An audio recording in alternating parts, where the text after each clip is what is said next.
So hello everyone, कैसे हो आप सभी लोग। आई होप यार सभी लोग एकदम बढ़िया होगे और वेल आगे भी बढ़िया ही रहना। तो चलो यार बिना ज्यादा देरी करे अपने एपिसोड को जल्दी से स्टार्ट करते हैं। एंड सच में आज के एपिसोड में आप लोगों को भी काफी ज्यादा मजा आने वाला है, तो आज वीडियो को बिल्कुल भी स्किप मत करना। चलो अब अपने एपिसोड की तरफ को चलते हैं। तो एपिसोड की स्टार्टिंग में सबसे पहले हम यहाँ पर देखते हैं गोल्डन सिटी की ब्लडी नाइट को, जहाँ पर स्टार्टिंग में ही काफी ज्यादा हंटर्स हमें दिखाए जाते हैं जिनसे अपना फ्रांसिस फाइट कर रहा होता है। बट तभी उसके बाद हम साइड में देखते हैं एक कुत्ते को जो कि काफी ज्यादा वहाँ पर कांप रहा होता है। लेकिन तभी अचानक से अपना फ्रांसिस उसके पास आ जाता है, जिसकी वजह से कुत्ता भी काफी ज्यादा शॉक हो जाता है। ओह, मैं इतना ज्यादा हुराइबल दिख रहा हूँ क्या? यहाँ तक कि डॉग भी मुझसे डर रहा है। लेकिन मैं ऐसा बिल्कुल भी नहीं चाहता था कि मैं इतने सारे लोगों को मार दूं। लेकिन तभी हम देखते हैं फ्रांसिस को यहाँ पर वापस से वही वाला सस्पिशियस पर्सन दिखाई देता है, जिसे तुरंत देखने के बाद फ्रांसिस उसकी तरफ आगे बढ़ते हुए बोलता है, तुम आखिरकार फिर से मुझे दिख गए, मैं इस बार तुम्हें बिल्कुल भी भागने नहीं दूंगा।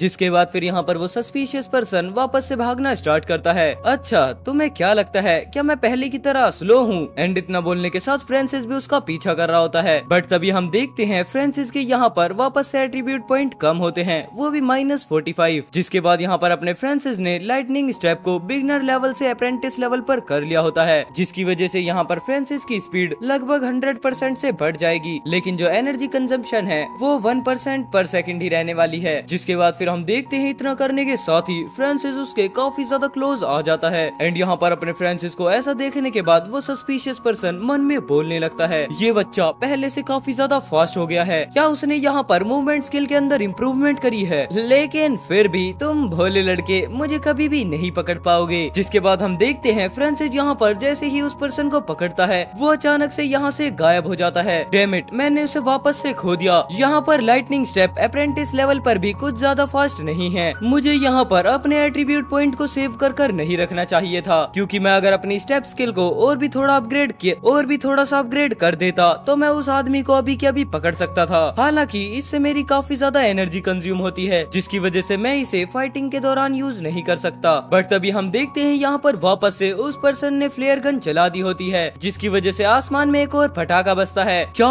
वही सेम ट्रिक वापस से? ये कितना ज्यादा एनोइंग बास्टर्ड है। जिसके बाद फिर हम देखते हैं यहाँ पर एक पर्सन बिल्डिंग से बिल्डिंग कूदते हुए जा रहा होता है, लेकिन जैसे ही वो यहाँ पर क्रैक की आवाज सुनता है वो उस तरफ देखकर बोलता है, ओह उधर। एंड हम देखते हैं ये होता है जेड लियोनार्ड। मैं आ रहा हूँ बास्टर्ड बच्चे, तुम वहीं पर रुको और मेरा इंतजार करो, क्योंकि मेरे बेटे की मौत का बदला तो तू जरूर से चुकाने वाला है। लेकिन तभी फिर यहाँ पर अपना सीन शिफ्ट होता है मर्सनरी गिल्ड की बिल्डिंग पर, जहाँ पर सभी लोग एक वॉकी टॉकी में सुनते हैं वुड लियोनार्ड मारा गया है और जेड लियोनार्ड अपने एग्रीमेंट को इग्नोर कर फ्रांसिस को हंट करने के लिए चला गया है। बट वहीं उसके बाद हम देखते हैं अपने पोल को, जो कि ये बात सुनकर काफी ज्यादा गुस्से में बोलता है, शेमलेस ओल्ड बास्टर्ड। वो खुद एक ग्रैंड मास्टर का होकर फ्रांसिस हैवलेट से खुद लड़ने के लिए चला गया। डैड प्लीज कुछ करो। बट तभी हम देखते हैं फिर यहाँ पर मिस्टर हैवलेट का पर्सनल गार्ड बोलता है, सर मुझे कुछ काम है, मैं अब चलता हूँ। एंड वहीं उसके बाद फिर कैप्टन भी बोलते हैं, हाँ एक मैटर तो हमें भी सोल्व करना है, तो हम चलते हैं। लेकिन तब उसके बाद फिर हम देखते हैं यहाँ पर मिलिट्री का सीन, जहाँ पर जनरल अपने कमांडर से बोलते हैं, जाओ जल्दी से जाकर देखो कि आखिरकार सिचुएशन क्या है, और अगर तुम टाइम से वहाँ पर पहुँच जाते हो तो फ्रांसिस को अपने साथ वापस लेकर आ जाना। इसके बाद फिर यहाँ पर सेमी जर्नल से बोलता है, जर्नल क्या मैं भी इनके साथ जाऊँ? बट यहाँ पर वापस से सीन शिफ्ट होता है एक बिल्डिंग पर, जहाँ से आवाजें आ रही होती हैं, sir situation out of control चली गई है, फ्रांसिस हैवलेट ने 100 ऑफ हंटर्स को मार दिया है। अच्छा, तो वो यंग मैन हमारी एक्सपेक्टेशन से भी काफी ज्यादा पावरफुल है, यहाँ तक कि उसने वुड लियोनार्ड को भी मार दिया। और अभी के टाइम पर तो जेड लियोनार्ड फ्रांसिस का हेड चाहता है, और वो एक ग्रैंड लेवल का वॉरियर है, और उसने यहाँ पर उस एग्रीमेंट को डिनाई कर दिया जो कि सभी फोर्सेस ने एक साथ बनाया था। अगर हम यहाँ पर इस चीज की जिम्मेदारी लेते हैं तो ये हमारे लिए, स्टार फॉलन फैमिली के लिए, मर्सनरी गिल्ड और साथ ही साथ मिलिट्री के लिए भी ये बहुत ज्यादा बड़ी प्रॉब्लम होगी। लेकिन तभी उसके बाद फिर हम देखते हैं यहाँ पर मिस्टर लेंज बोलना स्टार्ट करते हैं, अब कुछ भी बदलने के लिए बहुत ज्यादा देर हो चुकी है और वो यंग मैन ग्रैंड लेवल के वॉरियर के सामने कुछ भी नहीं कर पाएगा। और इसके अलावा जो जेड लियोनार्ड है वो अपने मरे हुए बेटे के लिए जस्टिस चाहता है। बट तभी उसके बाद फिर हम देखते हैं यहाँ पर अपना सीन शिफ्ट होता है, जहाँ पर जेड लियोनार्ड अपने फ्रांसिस पर ऊपर की तरफ से अटैक करते हुए बोलता है, क्या तुम कुछ भी नहीं करने वाले? जिसके जवाब में फिर यहाँ पर कोई और बोलता है, तो क्या आप यहाँ पर कुछ भी नहीं करने वाले? आखिरकार फ्रांसिस बस एक सीनियर वॉरियर है। लेकिन तभी हम देखते हैं फिर यहाँ पर अपना सीन शिफ्ट होता है, जहाँ यहाँ पर जो जेड लियोनार्ड है वो डायरेक्ट अपने फ्रांसिस पर अटैक कर देता है। जिसके बाद फिर हम देखते हैं गुस्से से भरा जेड यहाँ पर बोलता है, Francis Havelet, you cheeky bastard, अब यहाँ पर तुम्हें मेरे बेटे को मारने की सजा मिलने वाली है, तुम तो मरे आज। बट तभी हम देखते हैं यहाँ पर फ्रांसिस को, जो अचानक से जेड लियोनार्ड को देखकर काफी ज्यादा शॉक होते हुए बोलता है, जेड लियोनार्ड, तुमने अपने सभी मेजर फोर्सेस के एग्रीमेंट को तोड़ दिया है ताकि तुम मुझे खुद मार सको। लेकिन यहाँ पर सही टाइम रहते हुए अपना फ्रांसिस इस अटैक को डॉज कर लेता है एंड हम वहीं पर देखते हैं यहाँ पर उसका इम्पैक्ट काफी ज्यादा होता है। लेकिन उसके बाद हम देखते हैं यहाँ पर साइड में खड़े हुए बाकी सारे हंटर्स को, जो कि आपस में बात करते हैं, क्या फ्रांसिस ने सच में वुड को मार दिया? अब यहाँ पर जेड आ गया है, यानी कि ग्रैंड वॉरियर ने बैटल को ज्वाइन कर लिया है और उसने साथ ही साथ यहाँ पर एग्रीमेंट को भी ब्रेक कर दिया है। जिसके बाद फिर हम देखते हैं यहाँ पर जेड को, जो कि एक गड्ढे में पड़ा होता है और उसी के साथ साथ फिर वो बोलता है, बास्टर्ड, तुम मेरे अटैक को डॉज करने के लिए सक्सेसफुल हो चुके हो, इसका मतलब ये है कि तुमसे लड़ना इतना भी ज्यादा बुरा नहीं है। लेकिन साथ ही साथ फिर हम वहीं पर देखते हैं अपने फ्रांसिस को, ओह अगर तुम यहाँ पर आ ही गए हो तो चलो लड़ते हैं। जिसके बाद फिर यहाँ पर जेड और भी ज्यादा गुस्सा करते हुए बोलता है, तुम कितने ज्यादा एरोगेंट हो, क्या तुम्हें सच में ये लगता है कि तुम यहाँ पर सिर्फ अपनी पावर के दम पर बचे हो? मुझे ऐसा लगता है तुम्हें एक ग्रैंड लेवल वॉरियर और तुम्हारे बीच का फर्क नहीं पता है। एंड इतना बोलने के साथ ही फिर यहाँ पर जेड एक फ्लैशबैक को याद करता है, जहाँ पर जेड ने अचानक से फ्रांसिस पर अटैक करा था। ओह, तो ये ओल्ड बास्टर्ड काफी ज्यादा ही स्ट्रॉन्ग है, प्रोबेबली मैं उस अटैक से मारा ही जाता अगर मैंने उसके अटैक को डॉज नहीं किया होता। जिसके बाद फिर हम देखते हैं यहाँ पर अपना फ्रांसिस साथ ही साथ अपनी लाइटनिंग स्टेप स्किल को एक्टिवेट कर लेता है। तो इसका मतलब ये है कि ये कैप्टन सीन से काफी ज्यादा स्ट्रॉन्ग है और यहाँ पर अपनी स्ट्रेंथ को उसके साथ कंपेयर करना ये एकदम बेवकूफी होगी। एंड यहाँ पर मुझे अपने एडवांटेज का यूज करना ही होगा, वो है स्पीड। और इतना सोच एंड यहाँ पर इतना सोचने के बाद ही फ्रांसिस काफी ज्यादा ऑरा रिलीज करते हुए बोलता है, चलो आ जाओ जेड लियोनार्ड, बूढ़े गद्दार, और अब यहाँ पर बिल्कुल डेथ तक लड़ते हैं। जिसके बाद फिर हम देखते हैं यहाँ पर अपने फ्रांसिस का एक ओपी वाला अटैकिंग लुक, जहाँ पर वो बोलता है, चलो अब स्पीड के साथ ही विन करते हैं। और इतना बोलने के साथ ही वो यहाँ पर शैडो सोर्ड, विंड ब्लेड और लीफ फ्लैश का एक साथ यूज करता है, जिसकी वजह से यहाँ पर उसके अंदर से और भी ज्यादा ओरा रिलीज होना स्टार्ट हो जाता है। एंड वो इसी ओरा के साथ यहाँ पर जेड पर अटैक भी कर देता है। लेकिन हम वहीं पर देखते हैं जेड को, जो कि काफी ज्यादा हंसते हुए बोलता है, ओह तो क्या यही तुम्हारी स्पीड है? ये तो मेरी आंखों में काफी ज्यादा स्लो है। बट वहीं हम देखते हैं अपने फ्रांसिस को, जिसकी थोड़ी थोड़ी हालत खराब होनी स्टार्ट हो जाती है। ये काफी ज्यादा फास्ट है और उसे एक प्राइमरी ग्रैंड वॉरियर के अंदर सबसे ज्यादा पीक पर होना चाहिए। जिसके बाद फिर हमें यहाँ पर बताया जाता है, यहाँ पर डिफरेंट स्किल्स और मेथड के साथ साथ वॉरियर सेम लेवल पर नहीं रह पाते, क्योंकि उनका डिफरेंस यहाँ पर फिजिकल एट्रीब्यूट्स की वजह से चेंज हो जाता है। जहाँ पर हमें बताया जाता है, जो एक प्राइमरी ग्रैंड वॉरियर होता है उसकी जो फिजिकल एट्रीब्यूट्स होते हैं उसमें इंटेलेक्ट 100 से 300 के बीच में रह सकता है, कॉन्स्टिट्यूशन का भी सेम है, स्ट्रेंथ और एजिलिटी भी। जिसके बाद फिर वापस से फ्रांसिस कंटिन्यू करते हुए बोलता है, यहाँ पर कैप्टन सीन ने सिर्फ अभी प्राइमरी ग्रैंड लेवल को रीच किया है और जब फ्रांसिस ने सीन से लड़ाई की तो वो मुश्किल से ही सीन को यहाँ पर टक्कर दे पा रहा था, वो भी अपनी विंड ब्लेड सोर्ड की मदद से। लेकिन अब वह जेड लियोनार्ड के सामने यहाँ पर नहीं टिक सकता, क्योंकि यहाँ पर जेड ने उसे कम्प्लीटली अपनी पावर से सप्रेस कर दिया है। लेकिन वहीं हम देखते हैं अपने फ्रांसिस को, जो कि अभी भी भागते हुए बोल रहा होता है, लेकिन मेरे पास सिर्फ यही नहीं है बल्कि मेरे पास तो इससे कहीं ज्यादा है। एंड इतना बोलने के साथ ही वो यहाँ पर डायरेक्ट जेड पर अटैक करते हुए बोलता है, ओल्ड बास्टर्ड, अब तुम मर जाओ। लेकिन तभी हम देखते हैं यहाँ पर जेड अचानक से ही डिसअपियर हो जाता है, लेकिन वो वापस से फ्रांसिस के पीछे आकर अपने अटैक को चार्ज करते हुए बोलता है, बेवकूफ लड़के,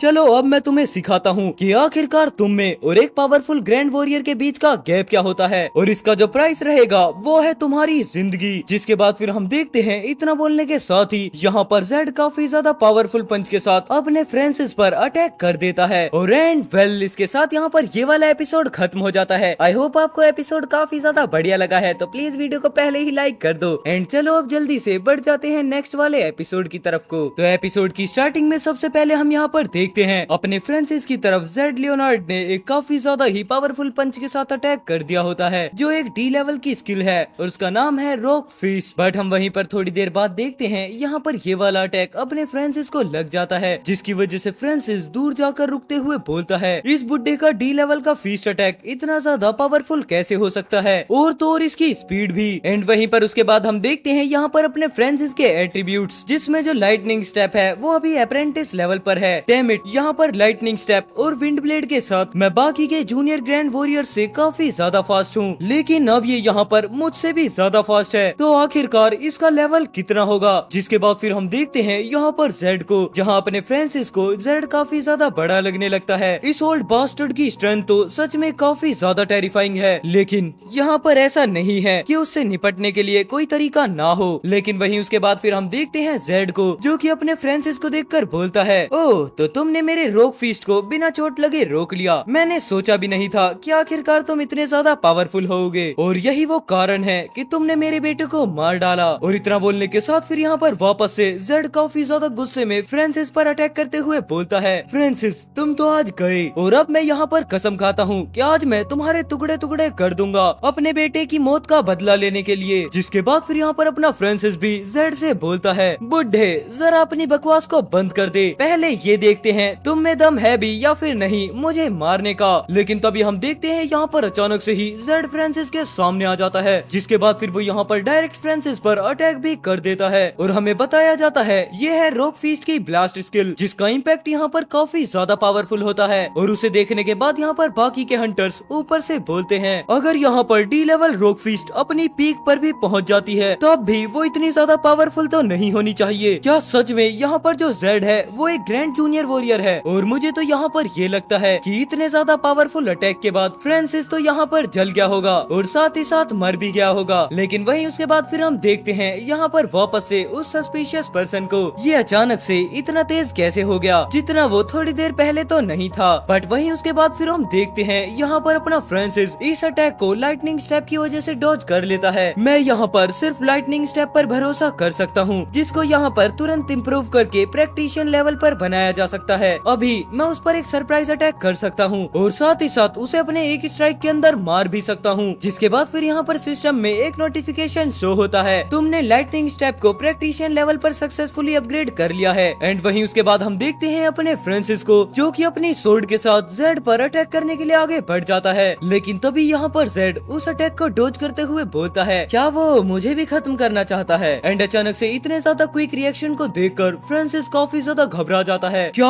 आखिरकार वो ऐसा कैसे कर सकता है? लेकिन वहीं उसके बाद जेड पीछे पलटकर बोलता है, क्या यहाँ पर तुम अपनी स्पीड से एक ग्रैंड वॉरियर को हराना चाहते हो? ओहो तुम तो यहाँ पर काफी ज्यादा भोलापन दिखा रहे हो। जिसके बाद फिर हम देखते हैं यहाँ पर जेड अचानक से ही फ्रांसिस पर अपने फीस्ट के साथ अटैक कर देता है, जिसको ब्लॉक करते हुए फ्रांसिस काफी ज्यादा दूर जाकर गिरता है। इसके अटैक्स और भी ज्यादा स्ट्रॉन्ग हो गए हैं जितना कि वो थोड़ी देर पहले थे। इसका मतलब इसने अभी तक अपनी पावर्स को हाइड कर रखा हुआ था। लेकिन वहीं अचानक से वापस जेड आगे बढ़कर बोलता है, चलो अब ये देखते हैं कि आखिरकार तुम इस अटैक को कैसे डॉज करते हो। एंड यहाँ पर जेड फ्रांसिस पर अटैक करने के लिए जाता है, लेकिन उससे पहले ही फ्रांसिस लाइटनिंग स्टेप का यूज करते हुए उसे डॉज कर लेता है। वो मुझसे काफी ज्यादा आगे है, यहाँ पर मेरे लिए कोई भी चांस नहीं है, यहाँ पर मेरे लिए कोई भी चांस नहीं है, मुझे तो यहाँ से भागना चाहिए। एंड इतना बोलने के साथ यहाँ पर लाइटनिंग स्टेप का यूज करते हुए फ्रांसिस भागना स्टार्ट कर देता है। चलो लकीली यहाँ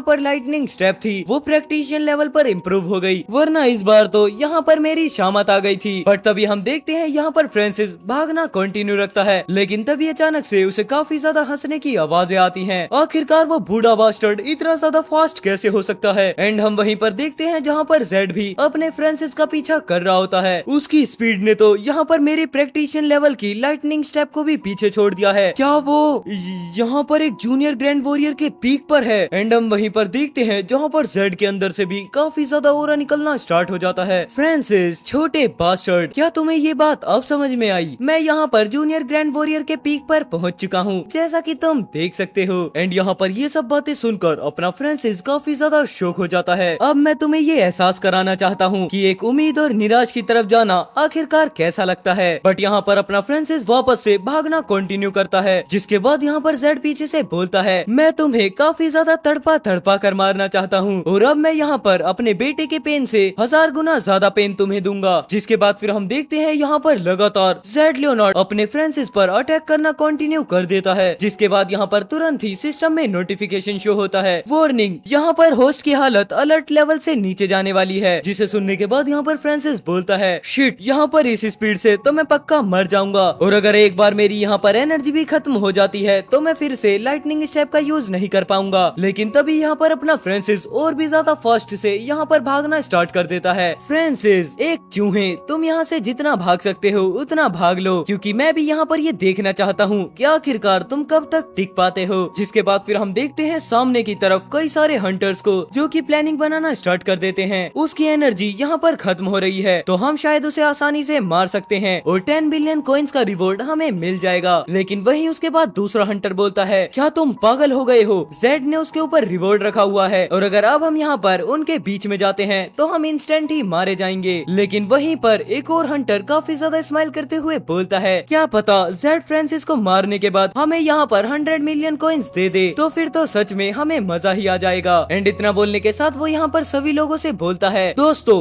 किस्मत उन्हीं का साथ देती है जो हिम्मत दिखाते हैं। एंड इतना बोलने के साथ वो यहाँ पर अचानक से फ्रांसिस के सामने आकर बोलते हैं, चलो उसे पकड़ो। और यहाँ पर अचानक से इतने सारे लोगों को देखकर जेड भी खुश होते हुए बोलता है, ठीक है उसे थोड़ा और तड़पने दो, फिर मैं खुद ही उसे क्रश कर दूंगा। और इतना सोचने के साथ फिर वो यहाँ पर सभी हंटर्स के सामने बोलता है, ये तो बस यहाँ पर मरने वाला है, चलो इसे और थोड़ा सा पागल कर दो। लेकिन वहीं उसके बाद हम देखते हैं अपने फ्रांसिस को जो कि थोड़ा सा खुश होते हुए बोलता है, चलो परफेक्ट टाइमिंग, मैं इस चीज के लिए अभी थोड़ा सा परेशान हो रहा था। जिसके बाद फिर हम देखते हैं यहाँ पर फ्रांसिस अचानक से इन सभी हंटर्स के सामने से गुजरता है और इतना होने के बाद ही हम यहाँ पर देखते हैं सभी हंटर्स लोग खत्म हो चुके हैं। और तभी यहाँ पर उसके पास सिस्टम से नोटिफिकेशन आना शुरू हो जाता है, तुमने सीनियर स्टार फॉलन वॉरियर्स को मारा है, तो इस वजह से तुम्हारे एट्रीब्यूट पॉइंट बढ़ते हैं। और हम वहीं पर देखते हैं एट्रीब्यूट पॉइंट बढ़कर 45 हो जाते हैं। और एंड वेल इसी के साथ यहाँ पर ये वाला एपिसोड खत्म हो जाता है। आई होप आपको एपिसोड काफी ज्यादा बढ़िया लगा होगा। अगर बढ़िया लगा है तो प्लीज वीडियो को लाइक कर देना, चैनल पर नए हो तो चैनल को सब्सक्राइब कर देना। चलो मैं मिलता हूँ आपसे शाम को एक और नए एपिसोड के साथ, तब तक के लिए take care, good bye and जय श्री राम सभी भाइयों को।